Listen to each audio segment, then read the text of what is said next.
Muy buenas gente, ¿cómo están? Espero que anden excelente. Les saluda el maestro internacional chileno Pablo García Cárdenas y estamos aquí para presentarles la partida del día de esta quinta jornada de la final de la Meltwater Champion Chess Tour, que tenía como protagonistas a nada más ni nada menos que el campeón del mundo, el número uno también, Magnus Carlsen, contra el estadounidense, el gran maestro Hikaru Nakamura, que es casi que su archienemigo de estos tiempos modernos online.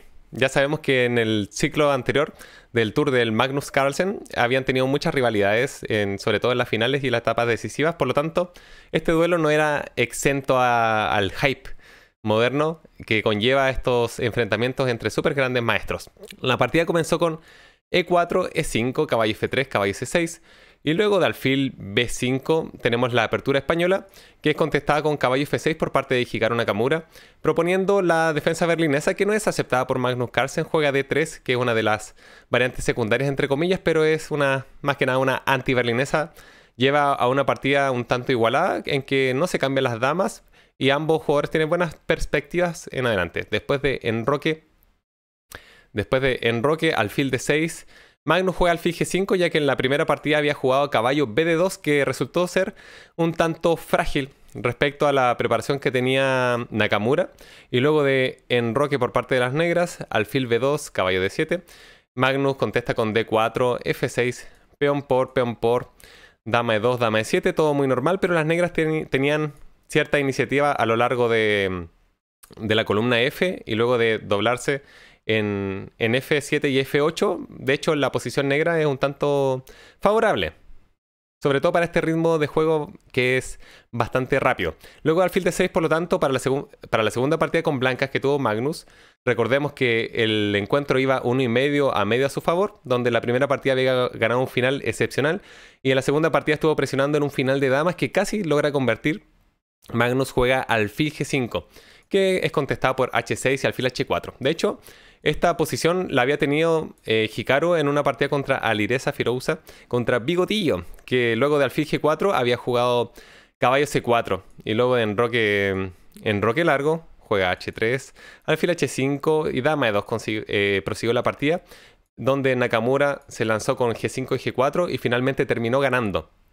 Por eso Magnus tenía una mejora en esta posición y continúa con la solemne H3. Le cuestiona al alfil qué está haciendo en G4. El alfil puede capturar en F3, pero normalmente uno decide jugar alfil H5, tal cual hizo Magnus aquí con este alfil en H4. De manera que Magnus decide continuar con D4, una jugada muy normal, controlando el centro, buscando abrir paso y líneas para sus propias piezas. Luego de enroque largo juega torre 1, todo muy normal nuevamente. Y Nakamura, en vez de jugar la más normal, que sería G5, símil a lo que había hecho contra Alireza, y después quizás algún torre H8, decide jugar en esta posición dama E6, que resulta ser una imprecisión más o menos importante. Magnus se tomó aproximadamente 2 minutos y medio, 3 minutos, y consigue desarrollar y aplicar la mejor continuación de la posición. ¿Cuál es? Bueno, jugar C4. Aquí ya tiene un fuerte control central con 3 peones en C4, D4 y E4. Y a continuación siempre va a buscar ideas con D5, ideas con C5. Incluso pasar la dama acá en A4 para romper la clavada que tiene el alfil de H5 sobre el caballo de F3. De manera que era una posición un tanto compleja para las negras, que si pasaban, en el fondo, bueno, el blanco podría jugar dama C2 y a continuación la idea de C5 es bastante tentadora. Por ejemplo, un G5 que es natural, caballo D7, C5, y cuando se vaya el alfil quizás mejorar la dama hasta C3 para presionar sobre este peón de E5, y todas las piezas negras están bastante restringidas, como pueden ver, el caballo y el alfil. Además la torre no son parte del juego como les gustaría. Por otra parte, si es que el negro jugara G5, el blanco lógicamente continuaría con alfil G3 y luego de G4, bueno, ¿qué pasa? Peón por, alfil por, el negro está clavando y no podemos expulsar el alfil de G4. Pero ahí viene este dama A4 que le estaba comentando, está presionando sobre A7, ya termina la clavada, y si juegas cualquier cosa como rey B8, por supuesto que el blanco puede tranquilamente comer en E5 con un ataque doble al alfil y al caballo. Esa es como una amenaza bastante potente respecto a la jugada C4, que muchas veces el blanco está comiendo en E5. Por eso Hikaru continuó con lo más concreto posible, que es la captura del caballo de F3, juega alfil por F3 y luego de caballo por F3 capturó acá en C4. Magnus, por supuesto, que lo tenía todo calculado. Juega D por E5, que es un ataque doble, pero que puede ser capturado por el alfil, ya que la dama está siendo atacada por la torre de D8. ¿Qué hace el campeón del mundo? ¿Saca la dama? No, porque después de comer en E5 la está atacando, pero el plan del negro lógicamente es jugar dama B5 con un ataque doble. Ataca el caballo de E5 y la dama de D1. Entonces, ante nuestro ojo supervisor en esta posición, decimos, este caballo en E5 no tiene ninguna casilla para donde atacar la dama, y la dama de D1 no tiene ninguna casilla para defender el caballo de E5, entonces el negro básicamente va a recuperar el material con una posición decente. Si es que el blanco jugase dama B3, seguiría dama por E5, dama por F7, quizás un torre de 7, y luego sacamos este caballo de F6 para H5, y el negro al menos no va a estar peor. Quizás ligeramente, pero nada grave. Ya activó su caballo, su dama. Va a venir la torre a las columnas centrales, apuntando hacia el peón D4. Los G5 pueden llegar a suceder próximamente. Pero Magnus tenía un plan que responde a la pregunta de dónde sacamos el caballo para atacar la dama de B5. Encuentra la mejor jugada, que es la increíble caballo por C6, que es muy buena. En el fondo, el negro no puede capturar la dama, ya que después de caballo por A7, el blanco ya capturó el peón de C6, el de A7 con jaque, y es un ataque doble. Una vez que el rey capture, se mueva a B8, el caballo captura la dama de B5, y el blanco quedaría con mucho material de más. Por supuesto, después de caballo por C6, el negro tiene que comer en C6 con la dama, y la dama en D1 está atacada. Lógicamente uno quiere hacer dama B3, que fue lo que pasó en la partida, pero un movimiento más tranquilo como dama F3 podría haberle asegurado bastante ventaja a Magnus, ya que esta posición es muy buena. El alfil G3 es muy natural apuntando hacia C7, el alfil es bastante superior al caballo de F6, y luego de cualquier movimiento como un torre HD8 puede jugar A4 y seguir apretando poco a poco, poniendo la cremita de Magnus. Pero luego de dama por C6 juega dama B3, que es bastante natural. El inconveniente que tiene es que después de torre D7 y torre C1, las negras van a jugar dama E6 proponiendo el cambio de damas, que ha aceptado. Magnus ya sabemos que es uno de los mejores jugadores de todos los tiempos en finales. Su técnica es espectacular, infalible, diríamos, de manera que no tiene muchas opciones sus oponentes cuando llegan a estas posiciones en que Magnus aprieta y aprieta y aprieta. Luego de alfil G3 está presionando sobre C7, Nakamura decide continuar con B6, que podría cuestionarse un poco, ya que está cediendo la casilla de C6 para la torre. Pero él estaba confiando más que nada en que su posición era bastante sólida, juega torre 8, y luego de alfil E5 continúa con rey B7, atacar la torre. Lógicamente Magnus se va a doblar para presionar sobre C7, el negro tiene que defender el peón. Torre E7 es única jugada. Le están atacando el peón de E4, que tiene que ser defendido. Y luego de caballo 8, Hikaru obtiene más que nada la configuración que podía. No es la que quiere el negro, lógicamente, porque tener ambas torres tan pasivas y el caballo en E8 semi muerto no es lo ideal. En esta posición, ¿qué puede hacer el blanco? Normalmente uno recurre a los movimientos de peón lateral, ya sea A4 o H4. Y Magnus jugó H4 de hecho, con idea de jugar H5 y así fijar estas dos debilidades, los dos peones en G7 y H6. ¿Por qué debilidades? Porque nosotros tenemos un grandioso alfil de casillas negras que él va a apuntar y está acosando tanto a los peones de C7 como de G7. Las negras consideran que no pueden permitir esto, que el peón llegue a H5, entonces juegan por sí mismas H5, pero que tiene un inconveniente. Recuerden este principio de los finales y del ajedrez en general, que cada vez que uno realiza un movimiento de peón, va dejando debilidades alrededor. ¿Cuáles debilidades? Bueno, el peón de H6 estaba controlando la casilla de G5, y además cuando movemos el peón y lo avanzamos, hay una casilla de contacto. Por ejemplo, si es que el blanco llega a jugar el peón de G2 a G4, y por supuesto que el mismo peón que está en H5 también puede resultar ser una debilidad. Magnus, ¿cómo explota este avance del peón de H6 a H5? Jugando rey H2, que es una jugada muy natural y muy fuerte, porque en el fondo el rey va a apuntar a G3, a F4 para llegar a G5 y atacar el peón de H5, explotando la debilidad que dejó en la casilla negra de G5. De manera que Hikaru juega G6, rey G3 y torre D2 para evitar que el rey acceda a F4, está presionando el peón de G2. Otro principio fundamental de los finales es siempre elimina la pieza que sea más activa de tu rival. De manera que, como la torre de D2 está muy activa, Magnus decide retornar con la torre que estaba en C6, que parecía una pieza preciosa, ¿cierto? Porque estaba presionando sobre E6, pero que tampoco podía encontrar mayor apoyo en el fondo para capturarlo. Así que juega torre 6 C2, Nakamura come en C2, torre por C2 y juega torre F7, lógicamente para evitar que el rey acceda a G5 vía F4. El rey blanco está un poquito cortado, nada del otro mundo. Y ahora Magnus hace otra jugada muy técnica.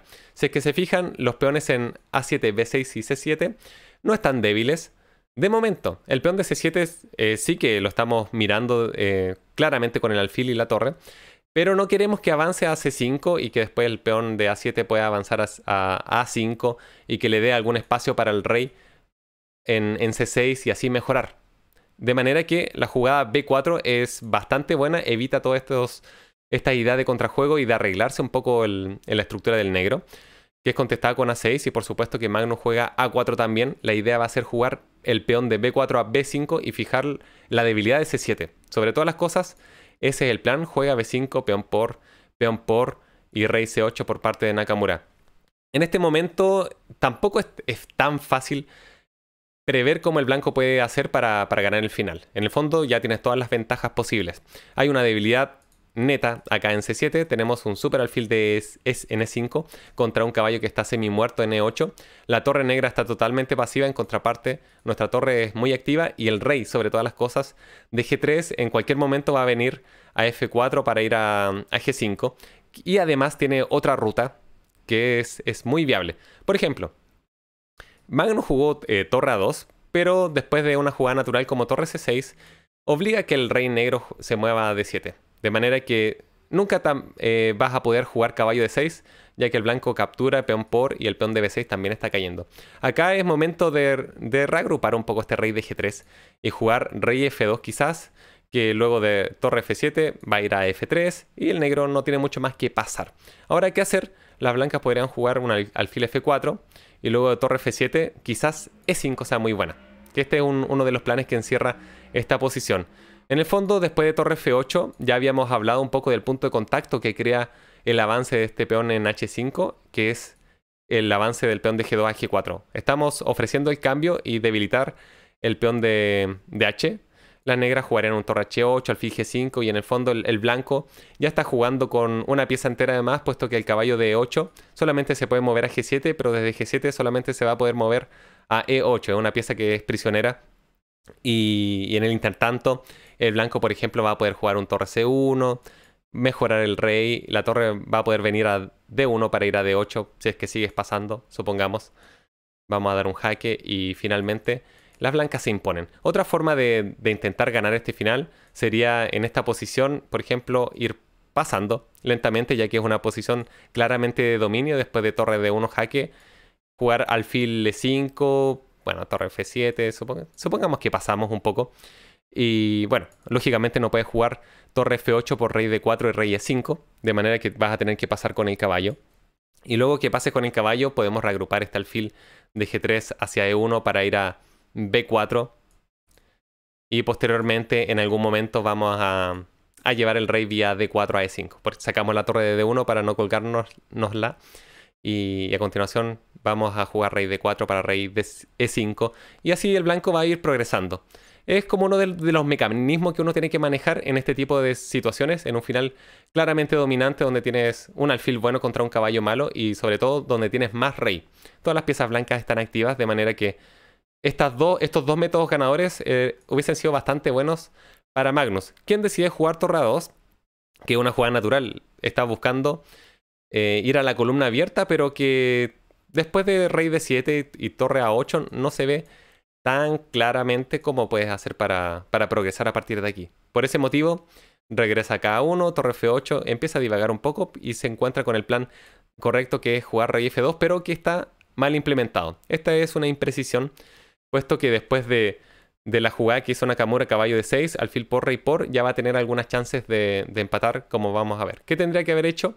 Quizás jugar este torre de 1 que anteriormente habíamos mencionado, y una vez que el rey se retire, Bueno, quizás podemos jugar la misma idea de torre C6 y ahora sí con posición dominante llevar el rey a E3, pero primero tenemos que dejar totalmente cautivo a este caballo de E8. Así que rey F2, por esa razón era una imprecisión. El negro juega caballo D6 muy bien. Y después de este jaque, Nakamura juega rey E7, que es bastante pasiva. Aquí podría haber jugado rey C5. El blanco lógicamente va a dar jaque para presionar sobre C7, pero las negras están a tiempo para entregar a algunos de sus peones, ya sean uno o dos, con el objetivo de impulsar a este peón de B5 a lo largo del tablero. Si es que comes en G6, ya vas a tener dos peones de más, pero el peón de B es bastante fuerte. Si es que el rey se acerca, por ejemplo, a defender el peón, las negras van a tener bastante contrajuego en este tipo de posiciones, donde va a jugar torre G8, el peón de G2 es indefendible, y el negro, bueno, va a conseguir las tablas cómodamente. Por este motivo es que el rey F2 directo no fue lo más preciso. Pero, como les decía, Nakamura jugó rey E7 bastante pasivo. En general uno intenta siempre buscar el contrajuego en este tipo de finales y Nakamura es un estupendo jugador de finales. Pero siempre está la presión de un Magnus Carlsen en la casa. No es fácil jugar contra el campeón del mundo, por supuesto. Después de torre A8, quizá ya estaba un tanto resignado Nakamura. Magnus juega torre C1, rey D7, rey F4 y de aquí en adelante Magnus juega con precisión mecánica. Después de torre A2 juega G4, en el fondo va a llevar su rey a G5 en algún momento, por eso es que juega torre F1 y luego de rey E7, rey G5. Rey F7 y acá hace otra jugada estupenda que a todos nos gustaría hacerla en algún momento de nuestras vidas ajedrecísticas, jugar este rey H6 para luego jugar G5 y frenar toda la posición negra. A continuación vamos a llevar la torre a la columna abierta, a D1 para D7, torre en séptima, los peones van a caer y el peón de G5 va a ser un super peón pasado. Por eso Nakamura evita el torre D1, pero después de torre C1, torre D7, torre C6, su posición está llorando. Esta es todo lo que es la cremita de Magnus Carlsen. Después de F4, torre D7, va mejorando, juega F5, las negras capturan, un par de veces en F5, torre F6 jaque, el rey nuevamente está muy pasivo y todas las piezas blancas están activas.